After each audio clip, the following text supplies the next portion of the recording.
I'm Lee Terry from The Middle Ground. The Middle Ground, or TMG, is the online people's think tank that promotes moderate, productive, and nonpartisan solutions to economic, social, and political problems. And I'm Cynthia Smith from The Middle Ground. You can learn more about TMG at themiddleground.org. Just know that we don't really take sides between the Republicans and Democrats. We are looking to get something done that everyone can agree on, something that is fair and reasonable for everyone. This is the 5th installment of our series on climate change. In this series, we're examining a number of potentially effective and practical responses to climate change, a problem that threatens everyone on the planet. If you disagree with that premise, then this entire series is not for you. On the other hand, for those who do believe climate change is a real problem we need to solve, please participate in the search for solutions on TMG's website, themiddleground.org. So today, we're finally catching up with the politicians and the media. You know, all these guys who are always talking about how we need to reduce our emissions of the greenhouse gases that cause climate change. Yeah, we're a bunch of slackers here at the Middle Ground. We've spent our time so far talking about carbon sinks like regenerative farming, reforestation, carbon capture technologies, and other things that don't involve useless scolding of each other for everyday behavior. That's kind of harsh. Let's be honest. Everything that has been done at the governmental level hasn't really changed the behavior of the people who consume the energy that creates the GHGs, people like you and me. You're talking about the Paris Accords, the Kyoto Protocol, and the recent UN conference in Glasgow, COP26. Yes, I am, COP26. And with apologies to Glasgow COP26, they are all just meaningless cop-outs. Okay, now you're being really harsh. Millions of people have dedicated their lives to the Paris Treaty and the follow-up conferences in Kyoto and Glasgow. They are all huge accomplishments. They are huge symbolic achievements, but they are all toothless tigers that are not doing any good. Isn't Paris a legally binding treaty on 120 countries? Yes, it binds them to pursue efforts to limit global temperature rises to 1.5 degrees centigrade and to keep them, quote, well below, close quote, 2.0 degrees centigrade, in both cases measuring against pre-industrial times. So that sounds good, doesn't it? Not really. Pursue efforts to reach a shared goal of limiting global warming. Remember the we're all in the same bathtub analogy we've talked about? Yes, I remember.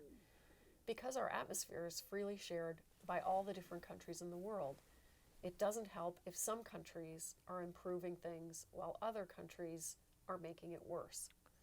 Correct. So each company promising to pursue efforts toward a stated goal for global temperature increases doesn't really bind anybody, does it? You can always blame the other guy, I suppose, but the raw numbers are out there in terms of each country's GHG emissions. Yeah, that's helpful, but no one is bound by these treaties to reduce their actual GHGs. Everyone can have their excuses. Population growth, COVID-19, economic problems, whatever. I do know it's not working. We're on track to increase global temperatures by 1.5 degrees centigrade very soon. Yeah, I think the world has already hit 1.0 degrees, and holding the line at 1.5 assumes all the countries actually meet their publicly announced targets. It could be even worse, and it probably will.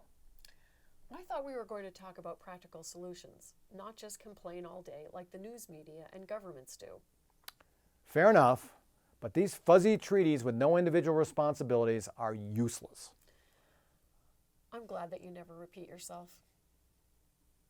But let's talk about what we really can do to reduce greenhouse gas emissions, okay? Okay. Even government pledges of reducing GHG emissions by some stated amount in the next 10 years or 20 years is not that much better.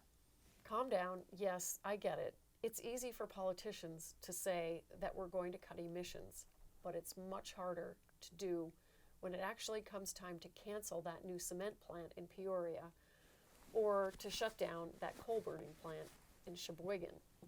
Oh, did you mean Sheboygan, Wisconsin with an S or Sheboygan, Michigan with a C? I don't think that matters. I doubt either one actually has a coal-burning power plant. Okay, so I will stop now ranting about the uselessness of governmental actions to date. How can we do it? Thank you. No more ranting. How refreshing. This is another one of those areas where the U.S. must do the right thing and use its market power to bludgeon every other country in the world into doing the right thing. This is an emergency, and there's no time to be polite about it. Sounds like someone woke up a little angry this morning. So are we talking tariffs and taxes again? Yes, we are. This one seems a little more complicated than we were talking about regenerative farming. In that case, we discussed providing financial incentives to U.S. farmers to switch to regenerative farming and imposing tariffs on foreign produce that didn't come from regenerative farming. Actually, it's probably more like what we were talking about with imports of wood or food products from deforesting countries. We need to penalize all imports from a given country instead of individual importers. So those countries that are not doing well on their GHG emissions reduction plans would face a tariff when importing goods and services into the U.S.? Well, I think you should measure fossil fuel energy consumption instead of emissions.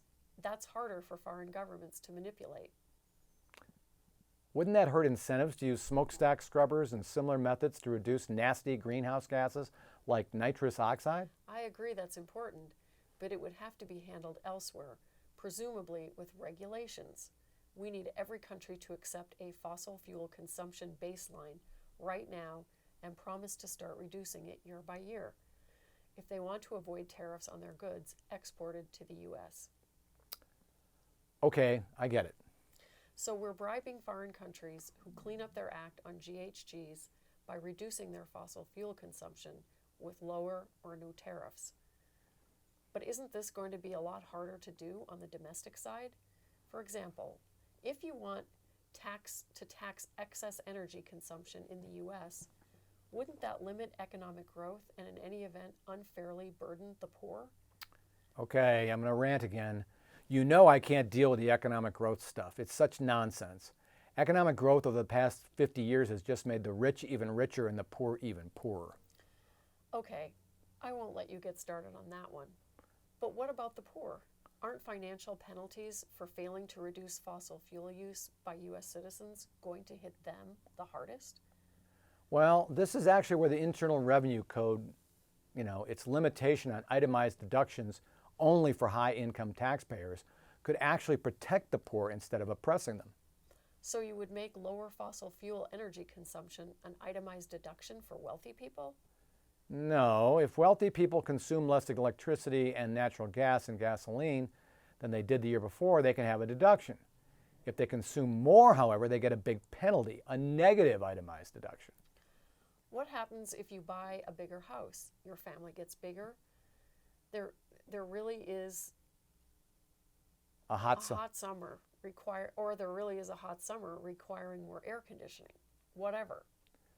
Well, if that happens and you make enough money to itemize deductions, you don't get the deduction, you get the penalty, and your baseline doesn't go up. It stays the same. Is this really going to affect people's behavior if only the wealthy people get it? Well, it's not just wealthy people. Lower income taxpayers would have the right to claim a tax credit, not just a deduction, for their reduced fossil fuel consumption from their baseline. The difference is they would never be penalized for going up. So low-income taxpayers would get the carrot, but higher-income taxpayers would get the carrot and the stick? Yeah, right. But let's be honest. Even with the stick, most of the rich could care less. They will just do whatever they want to do anyway and pay the penalty.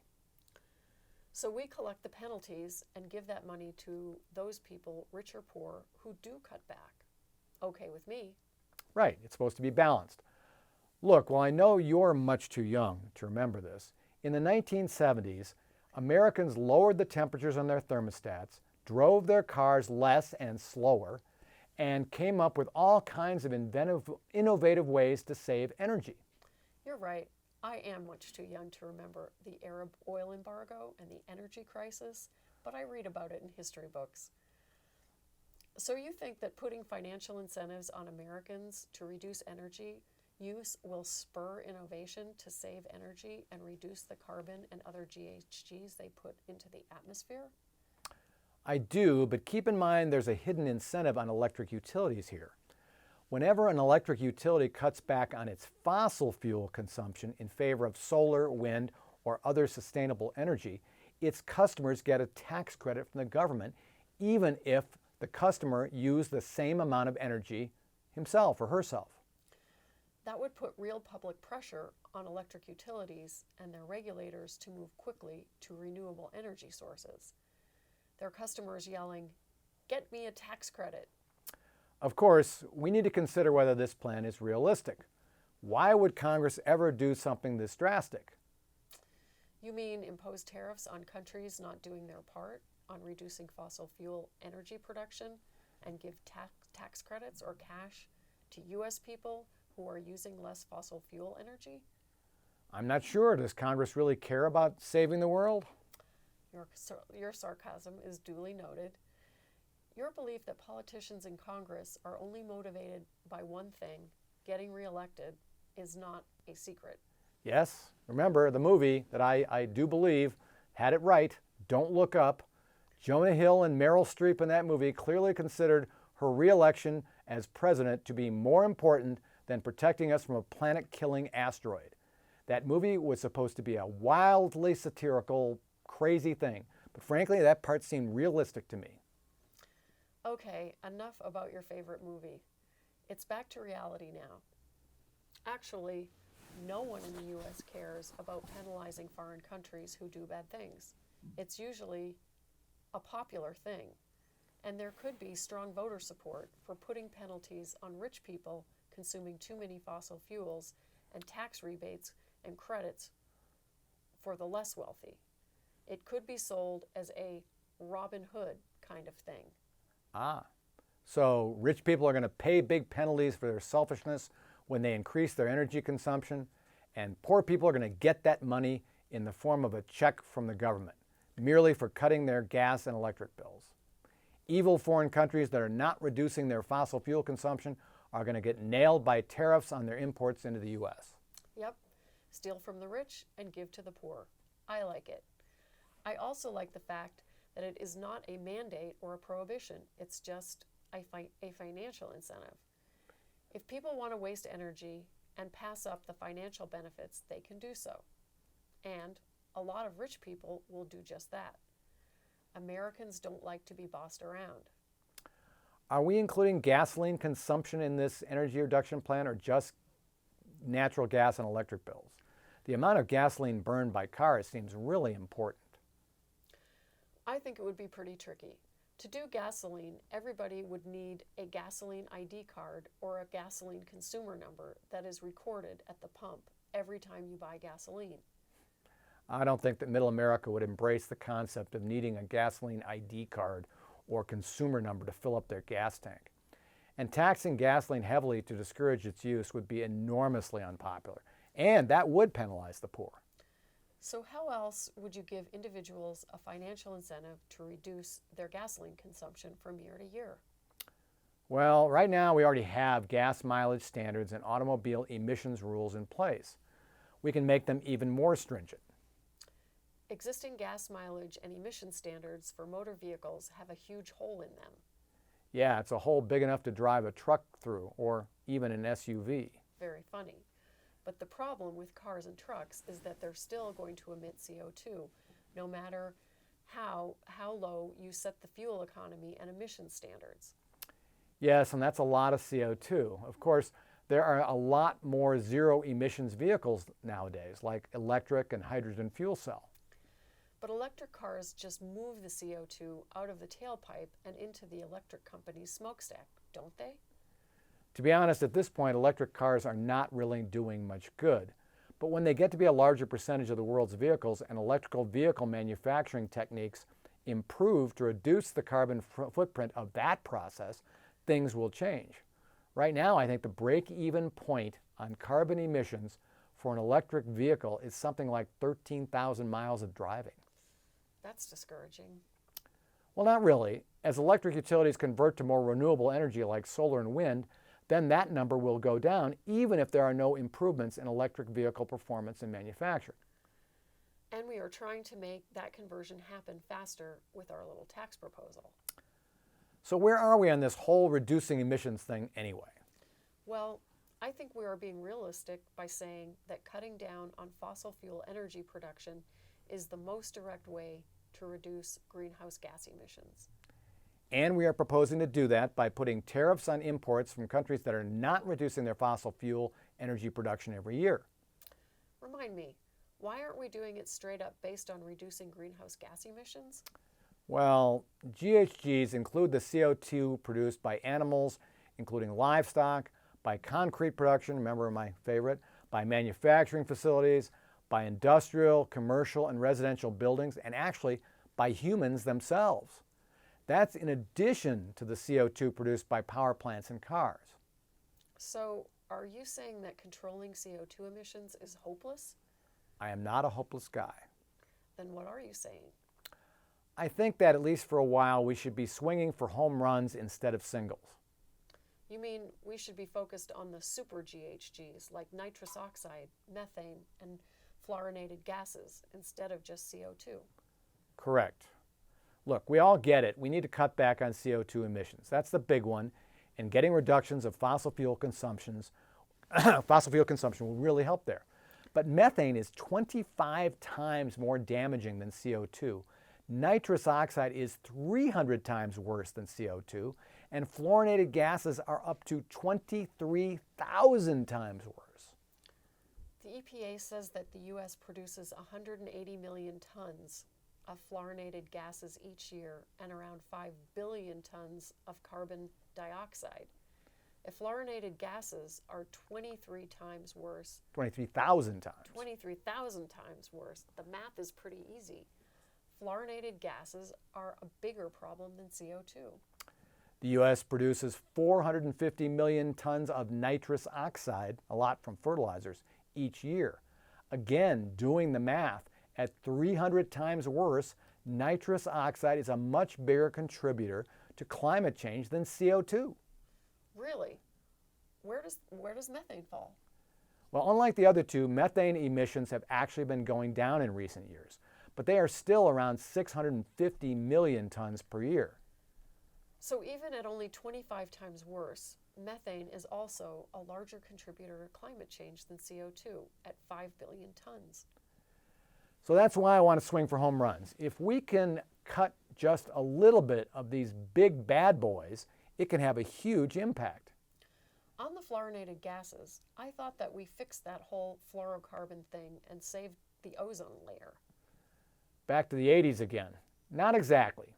92% of the bad for climate change fluorinated gases we're talking about now were considered safe substitutes for refrigerators and air conditioners that we put in during the 80s to protect the ozone layer. Seriously? You're not proposing to take away refrigerators and air conditioners, are you? No. They've developed some new fluorinated gases called HFOs that are much less of a problem in terms of climate change than the current ones, which are called HFCs. I assume HFOs are now mandatory then. Oh, no. We're dealing with Congress here.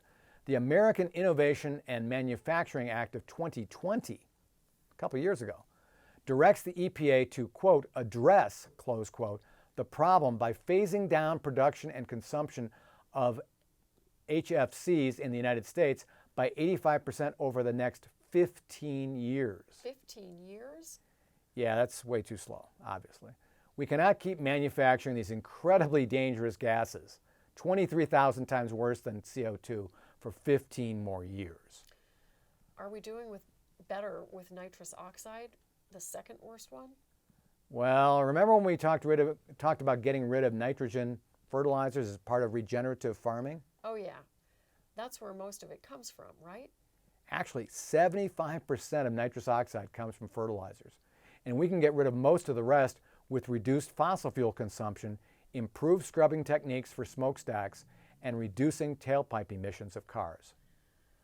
I already know what we need to do to reduce methane emissions stop all the leaks from oil and gas production and distribution, and reduce or capture the methane produced by livestock. You got it, but don't forget landfills. As they decompose, they leak enough methane into the atmosphere to heat thousands of homes.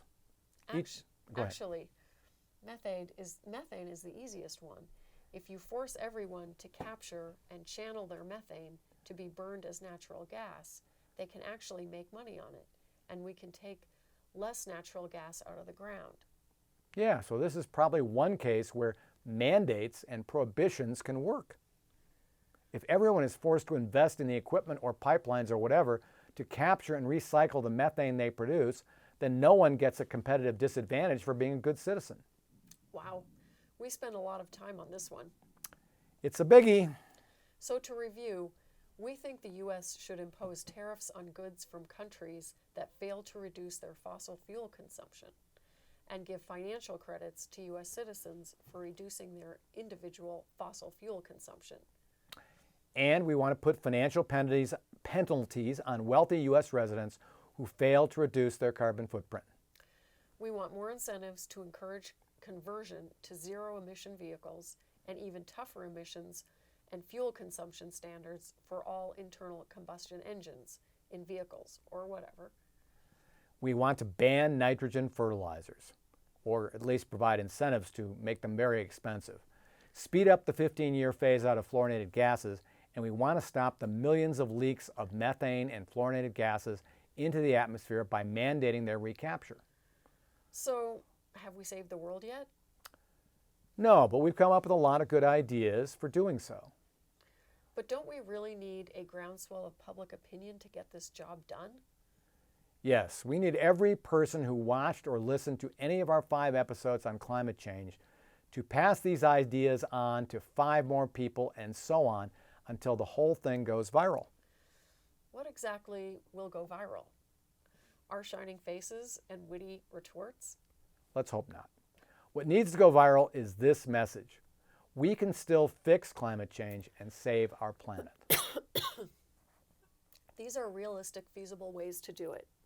It shouldn't require a big partisan fight or huge government outlays of money, because we can do it in a nonpartisan way that doesn't blame anybody, but spreads the pain fairly with a variety of financial incentives. But we need to stop screwing around and take action now.